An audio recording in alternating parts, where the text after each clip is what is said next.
আল্লাহ রসুল বলেছেন যারা উযু অবস্থায় সব সময় থাকে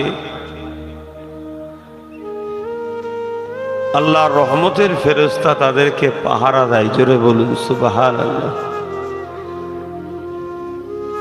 এছাড়াও আরো অনেক ফজিলাত আছে। সব সময় উযু হালে থাকে, মুখে নূর চমকায়, মুখের চেহারা একটা নূর ভাব আসে।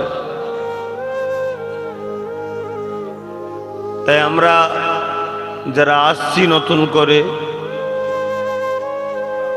উযু করে বসবেন, আর যদিও কারের মধ্যে থেকে উযু চলে যায় বা নষ্ট হয়ে যায়, তরক হয়ে যায়, উযুটা করে নেবেন।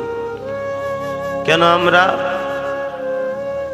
একসাথে আসরের নামাজ পড়ব, ওই কাতারে আপনাদের মেহমানদারি করবে এই খিলকাপুরের যুবক ছেলেদের ঘরে নিয়েই মাহফিলটা দীর্ঘ বছর ধরে আল্লাহ পাক করাচ্ছেন। এদের সাথে আমিও আছি, আমিও করি যে মাহফিলটায়।